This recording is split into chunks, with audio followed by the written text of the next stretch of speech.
Olá! Hoje a gente vai mergulhar num assunto que parece complicado, mas é fundamental: as regras que fazem o nosso sistema de justiça funcionar. Vamos usar o Código de Processo Civil do Brasil como se fosse o nosso mapa, para entender como a justiça busca ser, bom, justa de verdade. Vamos lá?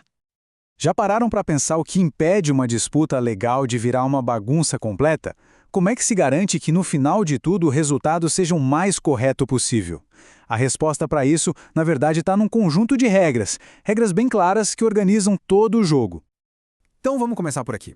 Pensa no Código de Processo Civil, o de 2015, como o manual de regras oficial para qualquer briga na justiça civil.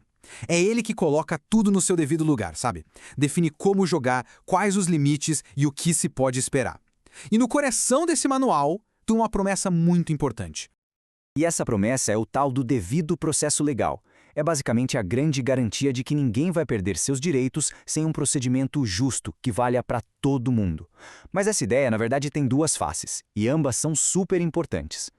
Olha só que interessante essa distinção. A dimensão formal é sobre seguir o rito, o passo a passo. É fazer tudo como manda o figurino. Já a dimensão substantial, essa vai mais fundo. Ela questiona, peraí, a regra em si é justa? A decisão final é razoável? Porque no fim das contas, não adianta nada seguir as regras, se as próprias regras forem ruins, né? Vamos avançar então para ver como tudo isso se sustenta. A partir dessa base do devido processo, o sistema se apoia em alguns pilares, uns princípios filosóficos que transformam essa teoria toda em prática, no dia a dia dos tribunais. E o primeiro pilar é o princípio da cooperação. Isso está lá no artigo 6º do Código e muda completamente a visão do processo. Deixa de ser só uma batalha e passa a ser um esforço em conjunto. A ideia aqui é que a justiça é uma responsabilidade de todo mundo que está ali. E isso é muito importante. A busca por um processo que não demore uma eternidade não é um dever só do juiz, não. Todo mundo que está envolvido, as partes, os advogados, promotores, tem a obrigação de ajudar o processo a andar de forma mais eficiente. Em seguida veio o princípio da boa-fé, que traduzindo é a regra anti-jogo sujo. O sistema exige que todo mundo haja com honestidade, com lealdade, sem tentar usar de malandragem para conseguir alguma vantagem. E uma das formas mais claras de ver isso é na regra da não contradição. O nome em latim parece um trava-língua, né? Venere contra factum proprium. Mas a ideia é bem simples e universal: coerência. Se uma pessoa adota uma postura num momento do processo, ela não pode, do nada, agir de forma totalmente oposta só para se beneficiar.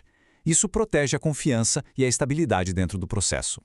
Na prática, a boa-fé funciona de 3 jeitos. Primeiro, ela serve como uma lente para a interpretação das normas.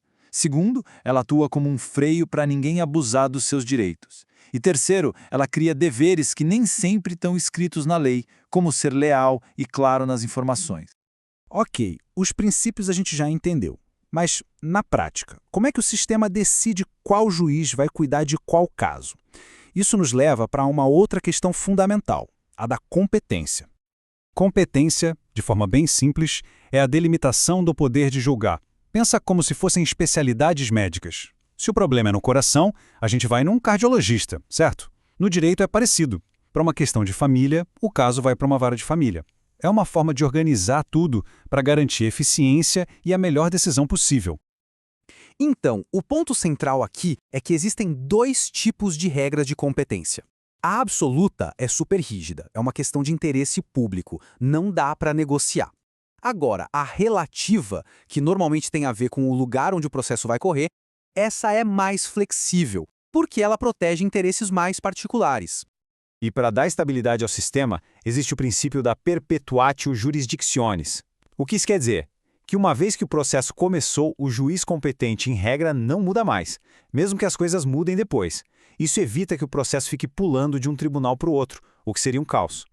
Só que essa regra não é de ferro. A conexão e a continência são as exceções importantes. Se 2 ou mais processos estão tão amarrados um no outro que a decisão de um pode bagunçar o outro, o sistema permite juntar tudo na frente de um único juiz. E o objetivo é muito nobre, evitar que saiam decisões contraditórias sobre o mesmo assunto.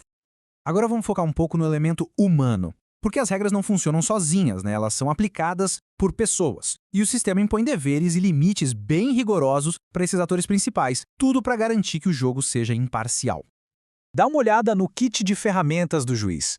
Ele tem um poder enorme, como o de aplicar medidas diferentes, até incomuns, para forçar alguém a cumprir uma decisão.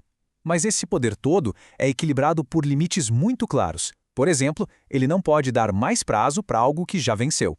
E a responsabilidade pessoal dele é raríssima. Precisa ter prova de má-fé para garantir que ele tenha liberdade para julgar sem medo. O Ministério Público também tem um papel todo especial. Ele tem algumas vantagens, como o prazo em dobro, para conseguir cumprir bem a sua função de defender a sociedade, e mesmo quando ele não é uma das partes, mas está ali como um fiscal da lei, ele tem poderes bem significativos para garantir que o interesse público seja respeitado. Bom, juntando todas essas peças, os princípios, a escolha do tribunal, os papéis de cada um, a gente começa a ver que o sistema de justiça é, na sua essência, um grande ato de equilíbrio. Essa frase, que é uma adaptação do princípio da economia processual, resume bem o desafio. O que se quer? O melhor resultado possível, que é a decisão justa, mas também se quer isso de um jeito eficiente, sem desperdiçar tempo e recursos de ninguém.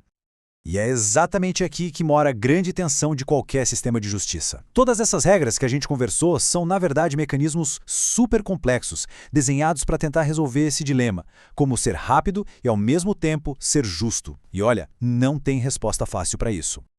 Isso tudo nos deixa com uma pergunta final para reflexão.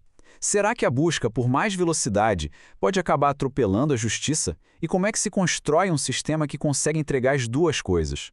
O manual de regras nos dá o caminho, mas o desafio de equilibrar esses dois valores, esse é constante.